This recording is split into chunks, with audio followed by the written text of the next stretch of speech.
Heat cramps, heat exhaustion, o heat stroke ang pipila lang sa mga common nga sakit nga moigo sa tao nga may kalabutan sa kainit. Tungod sa nagpadayong pagsaka sa temperatura nga posibleng mupik karong buwan sa Mayo, panlantawan og ipangandaman sa Department of Health kon DOH Region 7 ang posibleng pagkomplikar sa maong mga balatian sa lawas, ilabi na sa mga adunay hypertension, diabetes o kidney disease. Apan, nagpasidaan sab ang ahensya sa mga talagsaon nga kaso sa mga infectious diseases nga posibleng ato sa masinati tungod sa nagkainit nga panahon sama sa dengue o rabies. Gani, sumala sa datos sa DOH Region 7, nakatala sila og 18 ka kamatayon alang sa mga dengue cases ug 2,425 ka mga bag-ong kaso sa Tibok Region 7, sulod lamang sila makabuan karong tuiga. Apan, nabantayan nga mga natala nga kamatayon gikan sa mga early to middle adulthood sukwahi sa naandang kaso nga mga bata o infant ang mga nakalas. Actually seen a change in the demographics karon na nata sa mga middle adulthood, early to middle adulthood ang atong mga cases, because for the longest time makita man gud nato nga school age children ang kasagaran nga cases now, but we've been trying to ramp up our control measures sa schools. Samtang wala hinoy natala nga kamatayon nga rabies related, apan matod sa Head of Communicable Diseases Section DOH Region 7 Dr. Ronald Boscato, misaka ang mga animal bite cases ngadto sa 11,000 sa first quarter of 2026 sa tibok rehiyon. Gani, sa pagbisita sa among team sa Barangay Lahog ning Dakben sa Sugbo, naabtan namo ang usa ka batan-ong lalaki nga midangop sa Barangay Health Center aron mahatagan og medikal nga pagtagad human kini mapaaki og iro silang silingan. Nagduli na sa pag-atubang ang mga biktima sa kamera, apan saysay siyang partner, nakahinagbo lamang sa batan-on ng iro, dihang kalit lang gipaak ang iyang pares sa paa. Usa lamang ang maong lalaki sa 276 ka mga kaso sa Barangay Lahog nga may kalambigitan sa animal bite.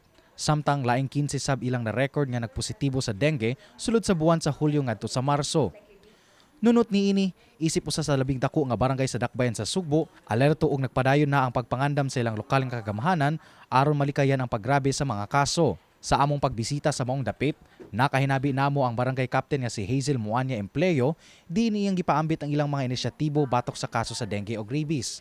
Saysay niya, dili pa man pik sa maong mga kaso, kanunay na silang nagpahigayon ng mga forum ug panagtapok sa mga kasityoan aron sa pagtudlo sa mga ginikanan ug mga residente batok sa dengue ug rabies. Gani, usa sa ilang mga lakang ang magpahigayon og assessment sa mga lugar nga gikatahong adunay nagpositibo o na-admit sa hospital tungod sa dengue aron magpahigayon og search and destroy sa mga breeding sites sa lamok ug ang pagmisting sa mga area.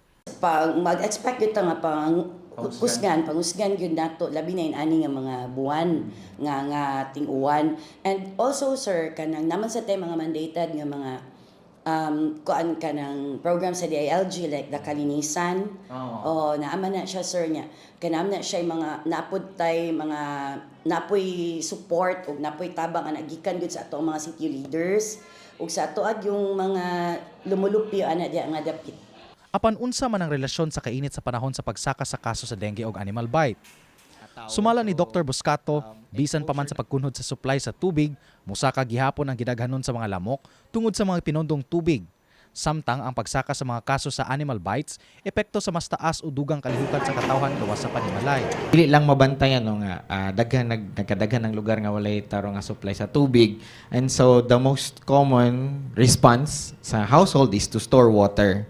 And then unfortunately kaning mga stored water dili matarong og tabon, di matarong og tago, no, will become an immediate or immediately available, readily available breeding site para sa mga lamok. Ang pagsaka sa bite cases, no, number one is of course we have more outdoor activities sa mga tao, so exposure not only to pets but also to the stray animals, no. Gawas niini, gipanlantawan sab sa ahensya ang posibleng pagsaka sa mga kaso sa piskat o sore eyes ug chickenpox nga common sa mga bata. Subay niini, nakig-alayo na ang buhatan sa Department of Education kon DepEd pinagi sa pag-spray og mga chemical sa bungbong ug pagpang-distribute sa long-lasting pesticide screen sa mga tunghaan. Samtang gipahimanduan sa DOH ang publiko nga magpadayon sa pagpanghinlo sa palibot aron malikayan ang pagdaghan sa lamok. Ipaambit, no, again ang katong the summer period brings a unique set of diseases, pero ang akong mga gipang hatag nga mga impormasyon, isip advokasya lang ni siya. Kung naagyo tay gibati, no, pinaka-importante gyud nga mo adto ta sa pinakaduol nga tambalanan, magpa-check up ta para at least okay ang atong paminaw, no, and kumpiyansa ta nga matarong tag-diagnose o matarong tag-tambal. Kini si RD Morales alang sa My TV Cebu.